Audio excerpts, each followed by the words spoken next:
कब्रिस्तान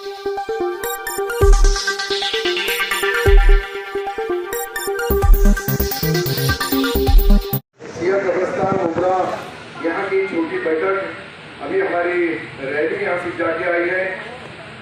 मुझे भी मिलना था, मुझे भी यहाँ का माहौल देखना था। मैं शहर में कई जगह घूमा हूँ, लेकिन ये जो शिया बिरादरी के लोगों ने यहाँ उनके कब्रिस्तान के एरिया में मीटिंग रखी है, मैं उनका श्रीकांत शिंदे की तरफ से तहे दिल से शुक्रिया अदा करता हूँ। वो भी आने वाले थे, लेकिन मुझे बोला, क्योंकि आप समझ सकते हैं कि लोकसभा का कैंडिडेट है, बहुत जिम्मेदारी रहती है। इतनी जिम्मेदारी निभाते समय वो पूरा जोड़ने का काम हमारा नजीब मुल्ला मेरा दोस्त है, मैंने उसको बताया कि मुझे भी कुछ एरिया में घूमना है। उन्हें बोला कि यहाँ जाना चाहिए, और आज राजन जी ने जो बात बताई वो यकीनन सही है, क्योंकि वो कॉर्पोरेटर बोल के कई वर्षों से यहाँ काम करते हैं और यहाँ के हर समाज के, हर कौम के, हर धर्म के लोगों से उनके प्यार और मोहब्बत के संबंध है। इसलिए कोई उनको अगर बदनाम करना चाहता हो या करता होगा तो उसके लिए तुम हम धनुष्यबाण को वोट दे दिए कि वो जिसके लिए फिर रहे हैं, जिसके लिए मांग रहे हैं, वो सही हो जाएगा।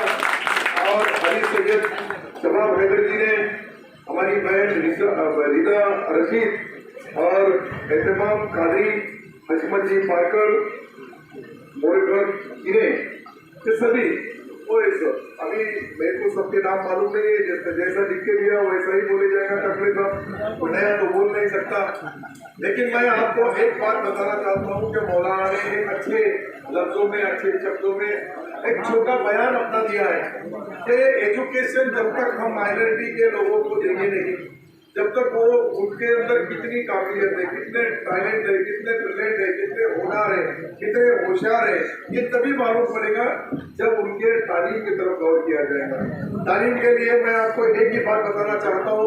अभी हमारे एक दोस्त ने बताया कि मौलाना आजाद फाइनेंस कॉर्पोरेशन के एजुकेशन लोन के, मैं आपको ये कोई चुनावी बारे यहाँ तकरीर नहीं कर रहा हूँ, कोई चुनाव के बारे में नहीं बोलने के लिए आया हूँ, लेकिन इतना जरूर बोलने वाला हूँ कि मैं 25 साल से कांग्रेस का भी 3 बार मिनिस्टर रहा हूँ। ये माइनॉरिटी डिपार्टमेंट जो बना है हमारा, वो 30 करोड़ से 500 करोड़ तक ले जाने का काम एकनाथ शिंदे साहब ने हिंदुत्ववादी सरकार बनने के बाद में किया है। वो भी माइनॉरिटी के लोगों ने सुनकर रही है। मैं माइनॉरिटी डिपार्टमेंट का मिनिस्टर हूँ, इसलिए मैं गारंटी से बोलता हूँ। पहले स्कूलों को, मदरसों को 2 लाख दिए जाते, उसको 10 लाख रुपए किया गया है।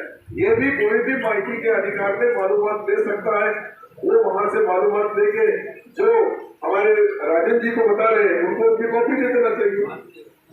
ये मैं आपको इसलिए बता रहा हूँ, अभी डॉक्टर इंजीनियर बनना 2 लाख में नहीं होता था, उसको भी हमने आज डॉक्टर के लिए 30 लाख रुपए माइनॉरिटी डिपार्टमेंट की तरफ से किया है।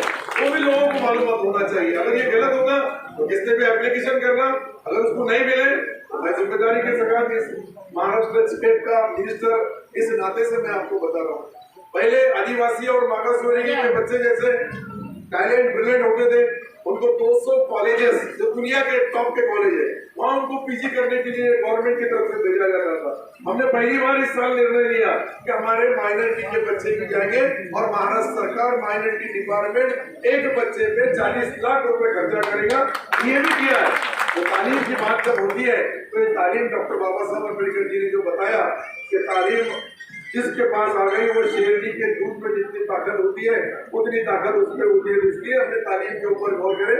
कोई ग्रेजुएट होता है, कोई पोस्ट ग्रेजुएट होना चाहता है, हर एक के लिए अलग अलग लोन की सिस्टम बनाए। अगर जितने एप्लीकेशन करेंगे तो उतने एप्लीकेशन ऑनलाइन मुझे मालूमात दो, या मंत्रालय में मेरा डिपार्टमेंट है, ये आचार संहिता 4 जून को खत्म होगी। 5 जून को जितने माइनॉरिटी के बच्चों को एजुकेशन के लिए पैसा लगता है वो देंगे। छोटे बिजनेस करने वाले, छोटा धंधा करने वाले हैं, वो दूसरे बैंक वाले देते नहीं, हम उनको भी दिया जाए, उनको लोन देंगे। और वो लोन इसलिए देंगे कि उन्होंने वो लेना और लोन वापस देना ताकि दूसरे भी माइनॉरिटी के मुसलमान बच्चे के लिए वो काम आए। एक ने एजुकेशन ले लिया, अगर वो पैसा कमाने वाला हो गया, अभी उसकी माली हालत अच्छी हो गई, ऐसे लोगों ने पैसा वापस देना चाहिए ताकि दूसरी नए जो आने वाली हमारी पीढ़ी है उनको भी मिलना चाहिए, उन्होंने भी उसका यूज करना चाहिए। ये सारी चीजें मैं आपको जब बता रहा हूँ। अब हमने माइनॉरिटी डिपार्टमेंट का एक प्रोफेशनल बनाया, वो औरंगाबाद संभाजी नगर में बना रहे हैं। तो वो महाराष्ट्र का IAS ऑफिसर का और हर डिस्ट्रिक्ट में एक हमारा ऑफिस होगा मौलाना आजाद फाइनेंस कॉर्पोरेशन, एक इस पे रहेगा, दूसरे माले के ऊपर जो रहेगा वो हमारा वक्फ बोर्ड का रहेगा, तीसरे माले के ऊपर हमारा ट्रिब्यूनल होगा, माइनॉरिटी ट्रिब्यूनल कोर्ट। ये ऐसी सारी जो सिस्टम है जो अलग अलग है उसको एक जगह लाया गया है, उसको एक छत के नीचे। मुंबई है, यहाँ मुंबई के अंदर जो हमारा कलेक्टर ऑफिस है वह कलेक्टर ऑफिस में माइनॉरिटी डिपार्टमेंट का ऑफिस रहेगा।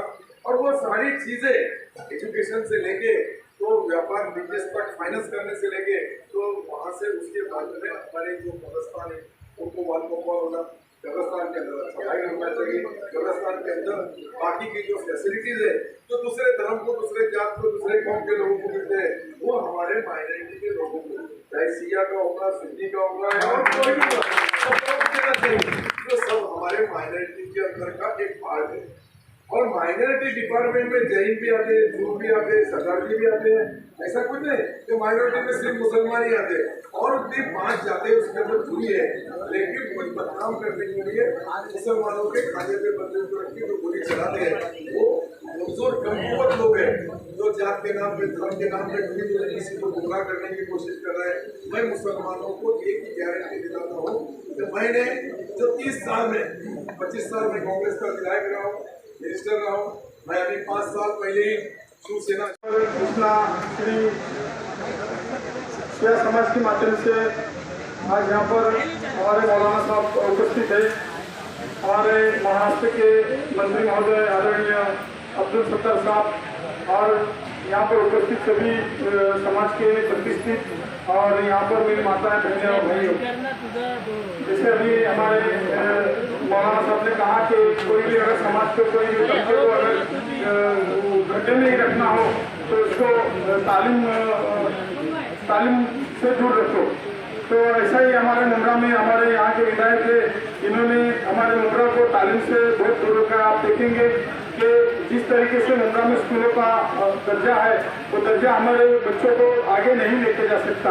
आप एक बात को सोच सकते हैं कि आप देखेंगे कि समझो तलावा में है, ऐरोली में है, अपना कलवा में, थाना में हमारे बच्चे पढ़ने को जाते, लेकिन थाना का, कलवा का, ऐरोली का या तलावा का कोई बच्चा हमारे मुमरा में पढ़ने को कोई आता नहीं है। तो आप सोच सकते हैं कि हमारे मुमरा के शैक्षणिक दर्जा क्या है। और एक बात कहना चाहूँगा कि यहाँ पर जो हमारा कब्रिस्तान डेवलप हो रहा था तो इस कब्रिस्तान की क्रेडिट लेने के लिए यहाँ का स्थानिक विधायक बहुत एकदम मछली की तरफ तड़फड़ रहा था, लेकिन हमारा जो तेज तर्रार हमारे करार भाई है उन्होंने यहाँ पर उसको टिकने नहीं दिया। हालांकि उसके बावजूद भी उसने यहाँ हमारे जब कंपाउंड वाल का काम चालू था कब्रिस्तान की दीवार का तो उस वक्त भी उसने तोड़ी भी थी, तोड़ दिया था कब्रिस्तान की दीवार। तो ऐसा एक जो समाज विघार तक जो समाज के प्रति एकदम घातक है, ऐसा विधायक यहाँ पर वोट मांग रहा है मुमरा में कि मुझे देख के वोट दो। अरे तुझे वोट देख के वोट क्या देने का? तूने कौन सा ऐसा काम किया है मुमरा में सिर्फ तूने बदलने की राजनीति की है और लोगों को तड़ीमार करने की राजनीति की है। ऐसा तू विधायक अगर यहाँ पर और तू जिस कैंडिडेट को लेके घूम रहा है उस कैंडिडेट का क्या यहाँ पर योगदान है और तेरा क्या योगदान है? उसके बावजूद अगर देखेंगे हमारे डॉक्टर श्रीकांत शिंदे साहब, हमारे एकनाथ शिंदे साहब, इनका योगदान देखिए। आज उन्होंने कभी धर्म की राजनीति नहीं की, कभी कोई जाति की राजनीति नहीं की। आज अगर हमारे श्रीकांत शिंदे साहब ने कल्याण लोकसभा में जो काम किया है उस काम के तवज्जो आपको मालूम है कि मुमरा में पिछले 5 साल में उन्होंने 50 कोटी का निधि दिया और आप समझ सकते हैं कि उन्होंने कभी ऐसा कोई जात पात नहीं किया। कोई भी मुस्लिम नगर सेवक है तो उसको निधि नहीं दिया, और मुस्लिम नगर सेवक है उसको भी उन्होंने निधि दिया। अगर हम लोग ऐसा जाति पात की राजनीति करते तो इसके पहले हम लोग 97 से चुन के आ रहे हैं जात पात की